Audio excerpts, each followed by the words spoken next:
When she showed up at the dinner I had planned with her ex, she carelessly said, "You don't have the right to question my decisions." I replied, "You're right." I stood up, paid my bill, and left. Once I got into my car, I blocked her. A month later, she saw me at a restaurant with her best friend. What she did next left everyone stunned. My name's Tyler. I'm 32, work as a property appraiser for commercial real estate in Seattle. It's not glamorous, but it pays well, and I've built a comfortable life. Nice apartment in Capitol Hill, a dependable circle of friends, and until recently, what I thought was a solid relationship with someone I genuinely loved. Her name was Lauren. We'd been together for 2 years.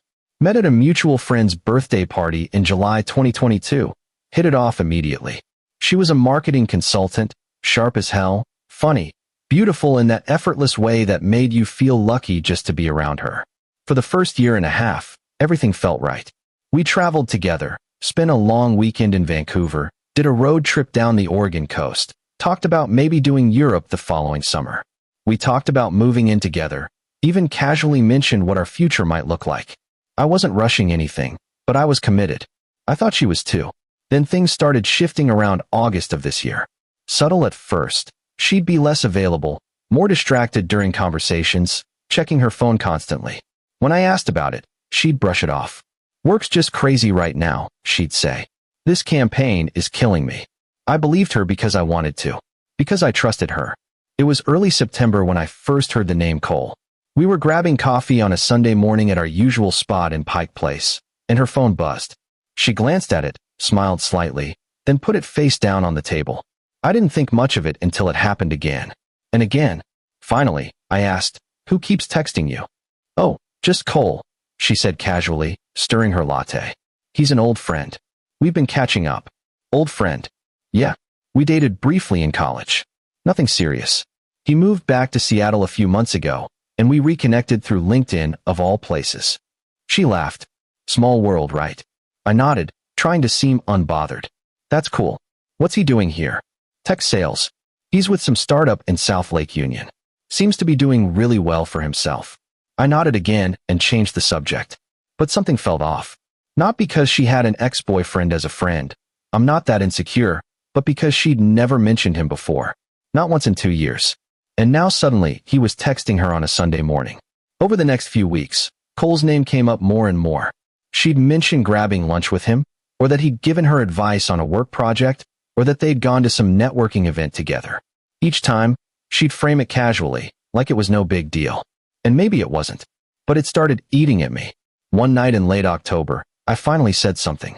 We were at her place, she was on her laptop responding to emails, and I was pretending to watch TV. "Lauren, I need to ask you something, and I want you to be honest with me." She looked up from her laptop, eyebrows raised. "Okay. Is there something going on with you and Qley?" Her expression shifted, not guilty, but annoyed. "Seriously, Tyler? We're just friends. You're being paranoid." "I'm not trying to be paranoid. I'm just noticing that you're spending a lot of time with him, and it feels like you're not being fully transparent with me." "I don't owe you a play-by-play of my entire day," she snapped, closing her laptop. "I'm allowed to have friends. Male friends. You have female friends, and I've never once questioned that. That's different, and you know it. Those are people I've known for years, and you've met all of them. This is someone you used to date, and I'm only hearing about him now." She sighed, rubbed her temples. "There's nothing going on. Qley and I are friends. That's it. If you can't trust me, then maybe we have a bigger problem than some guy I'm having lunch with occasionally." The way she said it, like I was the one creating an issue, made me back down. "I trust you. I'm sorry. I don't know. Forget it." She opened her laptop again. "It's fine. Just don't make this into something it's not." I dropped it. But the unease didn't go away. Update 1. By mid-November, things between us were genuinely strained. She was distant, spending more evenings, out with colleagues, or meeting up with friends. The physical intimacy that had always been easy between us became forced and frequent. When I tried to plan date nights, she'd be too tired or have other commitments. I tried to give her space, tried not to be that boyfriend who demanded constant attention. But I couldn't shake the feeling that I was being slowly pushed out of her life. Then, on November 18th, she texted me. "Hey, I know this is kind of last minute, but Qley's in town for a few more weeks before he moves for a new job opportunity. He wants to grab dinner tomorrow night, and I thought it might be nice if you came along. You two should meet. I think you'd actually get along. I stared at that message for a long time. Part of me wanted to say no. To tell her this whole situation made me uncomfortable, and that having dinner with her ex-boyfriend was the last thing I wanted to do. But another part of me thought, maybe this is her way of showing there's nothing to worry about. Maybe meeting him will put all this to rest. Maybe I am being paranoid. So I agreed. The next evening, November 19th, I met Lauren at an upscale Italian place in Belltown called Altura. She was already seated when I arrived around 7, looking stunning in a dark green dress I'd never seen before. She smiled when she saw me, stood up, kissed my cheek. Hey babe, you look nice. Thanks. So do you. Is that new? This? No, I've had it forever. She hadn't. Cole's running a few minutes late. Traffic from his place, I guess. No problem. We sat down, and she immediately started talking about her day, some client drama, a coworker who was driving her crazy. I nodded along, but I was distracted, anxious about the evening ahead. We ordered drinks. She got a glass of Pinot Noir. I got a beer, and made small talk. 10 minutes later, Cole walked in. He was exactly what I'd expected and somehow worse. Tall, probably 6'2", confident in that easy way some people have, well-dressed in dark jeans and a fitted button-down. The kind of guy who walked into a room and immediately commanded attention. He spotted us, waved, walked over with a broad smile. Lauren. He hugged her, and she hugged him back, both of them laughing about something I wasn't part of. Then he turned to me, extended his hand. Tyler, right? Great to finally meet you. Lauren's told me so much about you. His handshake was firm, his smile warm. I wanted to dislike him immediately, but he was disarmingly friendly. Likewise, I said, though she'd barely told me anything about him until recently. We ordered food. He got the same dish Lauren ordered, which she pointed out with a laugh, saying they'd always had similar taste, and for the first 20 minutes, everything seemed fine. Cole was charming, funny, asked me about my work, seemed genuinely interested when I explained property appraisal. He shared stories about his job in tech sales, made self-deprecating jokes about startup culture, talked about his upcoming move to Denver for this amazing opportunity. And the whole time, I watched Lauren. The way she leaned toward him when he spoke. The way she'd reference inside jokes I wasn't part of. The way she'd glance at him before answering my questions, as if seeking his approval. The way her whole face lit up when he made her laugh, in a way I hadn't seen in months. Halfway through dinner, Cole excused himself to take a call. Something about his new job, he said apologetically. The moment he was out of earshot, I leaned forward. Are you sure there's nothing going on between you two? Lauren's face hardened immediately. Tyler, not this again. Please. I'm watching you flirt with him right in front of me. I'm not flirting. I'm being friendly. There's a difference, and the fact that you can't see that is honestly concerning. Lauren, you've barely looked at me all night. You're finishing his sentences. You ordered the same food. You light up around him in a way you haven't around me in months. Because you're sitting here sulking like a child instead of trying to have a good time and get to know him. This could have been nice. I wanted you two to meet, to see that there's nothing to worry about. But you're determined to make this into some drama. I took a breath, tried to steady myself. My hands were shaking slightly. I just don't understand why you'd put me in this position. Why invite me to dinner with your ex if you clearly have feelings for? If what? She cut me off, voice sharp enough that the couple at the next table glanced over. If I cared about your feelings? You don't have the right to question my decisions, Tyler. I'm allowed to have dinner with whoever I want. I'm allowed to have friends. If you can't handle that, if you're going to sit here and interrogate me, then maybe you should just leave. I stared at her. The woman I'd loved for 2 years, who I'd supported through bad work weeks and family drama and a health scare last spring, who I'd imagined a future with, was now speaking to me like I was an inconvenience. Like I was the problem. Something inside me just snapped. Not in an angry way. In a clear way. I stood up slowly, calmly. Pulled out my wallet. Left enough cash on the table to cover my portion of the bill and a generous tip. You're right, I said quietly, meeting her eyes. I don't have that right. And I'm not going to sit here and be treated like I don't matter. Her expression shifted. Shock, maybe a flicker of regret. Tyler, don't. Enjoy your dinner. And I walked out. Update 2. I sat in my car for a solid 15 minutes, hands gripping the steering wheel, trying to process what had just happened. My chest felt tight, my thoughts racing. Part of me couldn't believe I'd actually left. Part of me felt like I'd just done the hardest thing I'd ever done. My phone buzzed almost immediately, Lauren calling. I stared at her name on the screen, then declined. She called again. Declined. Then came the texts. Tyler, come back. You're being ridiculous. You just embarrassed me in front of Cole. We need to talk about this. You can't just walk out like that. I didn't mean it the way it sounded. Answer your phone. I read each one, felt my anger building, and then I did something I'd never done in any relationship. I blocked her. Blocked her number. Blocked her on Instagram, Facebook, everywhere. It felt drastic, extreme even. But I knew if I didn't, I'd get sucked back into her orbit. I'd let her gaslight me into thinking I'd overreacted, that I'd been insecure and immature and childish. And maybe part of me had been. But I also knew what I'd seen. I knew what I'd felt sitting at that table, watching her prioritize someone else while dismissing my legitimate concerns. The next few days were rough. I called in sick to work on the 20th, spent the day in bed, ignored everyone. By the weekend, I forced myself to get up, to function. I threw myself into work, avoided places I knew she frequented, ignored mutual friends who reached out asking what had happened. I didn't owe anyone an explanation. A week later, my buddy Carter texted me. Dude, just saw Lauren and some guy at that brewery in Fremont. They were all over each other. Thought you should know. You doing okay? I stared at that message for a long time, then replied, yeah, I'm good. Thanks for the heads up. I didn't ask for details. I didn't need them. The guy was obviously Cole, and honestly, I wasn't even surprised. If anything, it confirmed what I'd already known. By early December, I was doing better. Not great, but functional. I'd started going to the gym consistently, picked up some freelance appraisal work on the side to keep busy, reconnected with friends I'd neglected during the relationship. Life moved on, the way it always does. And then, on December 14th, I went out to dinner with Piper. Piper was Lauren's best friend. Or had been. They'd known each other since college, been inseparable for years. I'd always liked Piper. She was grounded, funny, brutally honest in a way that felt refreshing rather than mean. After the breakup, she'd reached out to me privately around Thanksgiving. Hey, I don't know exactly what happened between you two, and I'm not asking Lauren because honestly I'm frustrated with her right now. But I'm sorry. You didn't deserve that. You were good to her. We'd grabbed coffee a week after that message, just to talk. She didn't pry into details, didn't take sides publicly. She just listened. It was nice, uncomplicated.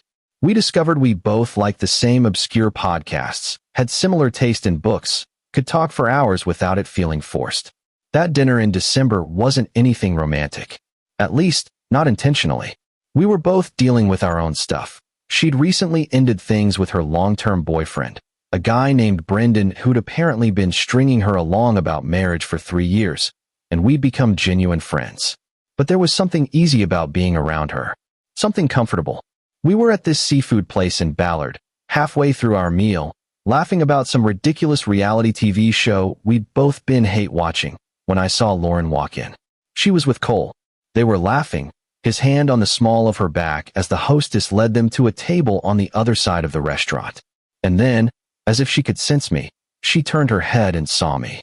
Her expression went through about 5 different emotions in 2 seconds. Shock, confusion, recognition, anger, and then something close to panic. And then she saw Piper sitting across from me. Her face went completely pale. Update 3.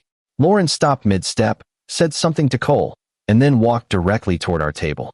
I felt my stomach drop. Piper saw her coming and muttered under her breath. Oh, here we go. Lauren stopped at our table, eyes locked on Piper, completely ignoring me at first. What the hell is this? Piper looked up calmly, setting down her fork. Dinner. What does it look like? You're having dinner with my ex-boyfriend? Her voice was loud enough that nearby tables were starting to notice. Your ex-boyfriend who you treated like garbage and cheated on emotionally, if not physically, yeah. We're friends. Is that a problem? Lauren's gaze finally shifted to me, and I could see genuine hurt there, mixed with fury and something else, maybe jealousy. You blocked me. You wouldn't even let me explain what happened that night. And now you're what? Trying to get back at me by going after my best friend. I set down my fork carefully, kept my voice level. I'm not trying to get back at anyone, Lauren. Piper and I are friends. That's it. We ran into each other, started talking, and realized we had things in common. It's not complicated. Bullshit. This is so calculated. You're doing this to hurt me. Actually, I said, feeling surprisingly calm, you don't cross my mind as much as you think you do anymore. I'm not doing anything to you. I'm just living my life. Cole had walked up behind her now, standing awkwardly a few feet away, clearly uncomfortable. Lauren, maybe we should just stay out of this, she snapped at him without even looking. Then back to Piper. You, of all people. You knew how hard that breakup was for me. You were there when I was crying about it. And now you're sitting here with him. Piper's expression hardened. Hard for you. Lauren, you cheated on him. Emotionally, at minimum. Probably physically too, knowing you. You treated him like he didn't matter. Like he was just there to be your safety net while you figured out if things with Cole would work out. And when Tyler finally had enough self-respect to walk away, you acted like he was the problem. Like he was too insecure, too jealous, too whatever. That's not what happened. Yes, it is. And you know it. I didn't want to believe it at first because you're my best friend and I wanted to give you the benefit of the doubt. But the more you talked, the more I heard from other people, the more obvious it became. You wanted to keep Tyler around as your stable, dependable backup plan while you explored things with Cole. And when Tyler didn't play along, when he actually respected himself enough to leave, you got mad. You felt entitled to keep him waiting. Lauren's eyes were wet now, her voice shaking. I loved him. I did. It was complicated. No, Piper said quietly but firmly. You loved the idea of him. You loved that he was stable and dependable and treated you well. But you didn't love him. Because if you did, you never would have done what you did. You never would have made him sit through that dinner and then told him he didn't have the right to question you. You never would have gaslit him into thinking his completely reasonable concerns were paranoia. Lauren looked at me then, really looked at me, and for a moment I saw the person I'd fallen for 2 years ago, vulnerable, uncertain, human. But then she blinked, and the walls went back up. Her jaw clenched. Fuck both of you, she said, voice shaking. She turned and walked toward the exit. Cole glanced at us apologetically, then followed her out. The restaurant had gone noticeably quieter. I could feel people staring. Piper exhaled slowly, picked up her water glass with a slightly trembling hand. Well, she said, that was fun. I didn't respond immediately. I was still processing what had just happened, what Piper had said, the fact that Lauren had looked genuinely hurt seeing us together. The fact that I'd felt nothing. No satisfaction, no vindication, just a kind of tired relief that maybe this was finally, actually over. You okay? Piper asked, studying my face. Yeah, I said. I think so. Are you? Yeah. I've been wanting to say that to her for weeks. I just didn't know how. Or when. Guess the universe decided for me. We finished our meal in relative silence after that, both of us shaken but somehow relieved. When the check came, I paid despite her protests, and we walked out into the cold December night. For the record, Piper said as we stood on the sidewalk, I didn't say any of that to hurt her. I mean, I know it did hurt her, but she needed to hear it. She's been doing this pattern for years, keeping guys on the hook while she figures out what she wants. Brendan told me stories. It's how she operates. I know. And for the record, she continued, looking at me seriously, I do think you're great. I think you handled that whole situation with way more grace than most people would. But if we're going to be friends, or anything else eventually, it has to be because we genuinely want to, not because we're both trying to move on from other people or get back at anyone. I won't be part of that. Agreed, I said.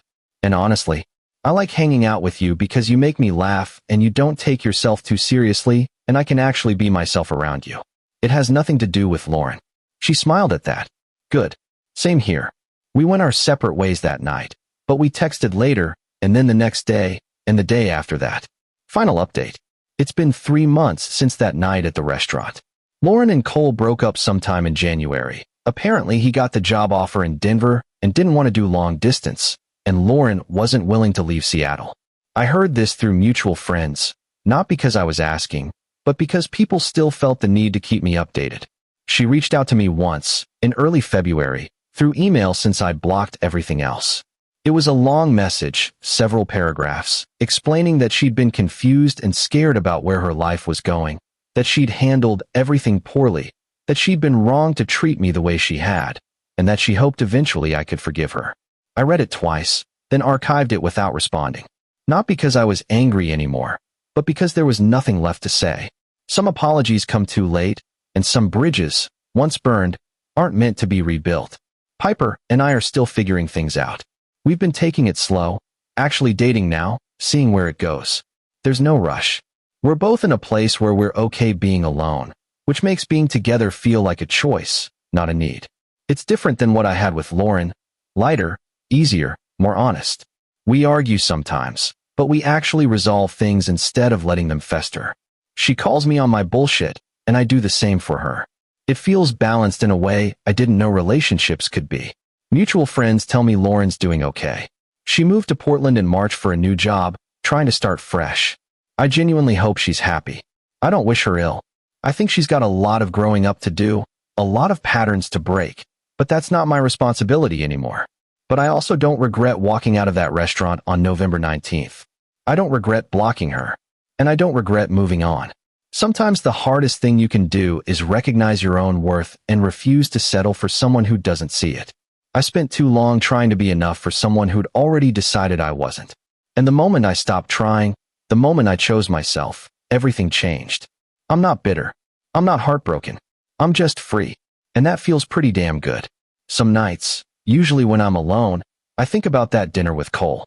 I think about how different things might have been if I'd stayed, if I tried to work it out, if I'd given her another chance. But then I remember how small I felt sitting at that table, how dismissed and disrespected, and I know I made the right call. You can't love someone into treating you better. You can't logic them into respecting you. All you can do is decide what you're willing to accept and walk away from anything less. I'm glad I walked away. Edit 1. A few people have asked if I think Piper and I will work out long term. Honestly, I don't know, but I'm not worried about it. We're both in a good place, we communicate well, and whatever happens, happens. No pressure, no expectations beyond taking it one day at a time. Edit 2. For those wondering, no, I didn't plan that restaurant run-in. Pure coincidence. Seattle's big, but certain neighborhoods and restaurants have overlap. Though in hindsight, it probably gave all three of us the closure we needed, even if it was messy getting there. Edit 3. Someone asked if I ever found out if Lauren and Cole were physical before we broke up. I don't know, and honestly, I don't need to know. It doesn't change anything. Whether they kissed or slept together or just had an emotional affair, the result is the same. She chose him over me, and I chose myself over her. That's enough.